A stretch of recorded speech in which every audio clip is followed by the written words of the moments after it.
بسم اللہ الرحمن الرحیم والتین والزیتون وطور سینین وہذا البلد الامین۔ شروع کرتا ہوں اللہ کے پاک نام سے جو نہایت مہربان رحم والا ہے۔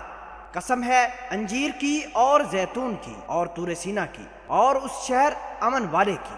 لقد خلقنا الانسان فی احسن تقویم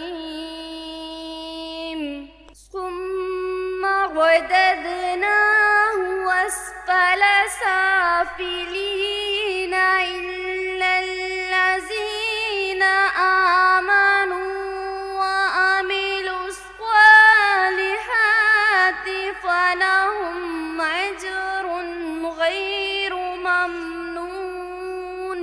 بلا شبہ پیدا کیا ہم نے انسان کو بہترین ساخت پر، پھر پھینک دیا ہم نے اس کو سب نیچوں سے نیچے، سوائے ان لوگوں کے جو ایمان لائے اور کیے انہوں نے نیک اعمال، سو ان کے لیے ہے اجر بے انتہا۔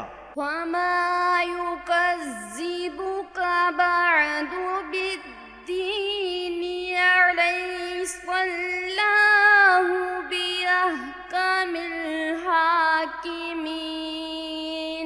صدق اللہ العظیم۔ پھر کون جھٹلا سکتا ہے تم کو اے نبی اس کے بعد جزا و سزا کے معاملے میں؟ کیا نہیں ہے اللہ سب حاکموں سے بڑا حاکم؟ صدق اللہ العلی العظیم۔ فضائل سورۃ تین۔ سورۃ تین کی تلاوت کرنے سے اگر آپ کا کوئی ساتھی بچھڑ گیا ہو وہ بھی انشاءاللہ بفضل خدا واپس آئے گا۔ جو شخص یہ چاہے کہ دشمنی ختم ہو کر محبت پیدا ہو جائے یا وہ اپنے دشمنوں کو ختم کرنا چاہتا ہو تو اسے یعنی سورۃ تین کو روزانہ 21 مرتبہ بعد نماز عشاء تلاوت کرے۔ انشاءاللہ اللہ پاک اس شخص کے دشمن دوستوں میں تبدیل کر دے گا۔ اگر کوئی شخص یہ چاہے کہ اس کے گھر لڑکا پیدا ہو تو حمل کے شروع سے لے کر آخر تک سورۃ تین کی روزانہ 11 مرتبہ پڑھ کر پانی پر دم کر کے حاملہ کو پلائے، بفضل خدا اس شخص کے گھر لڑکا پیدا ہوگا۔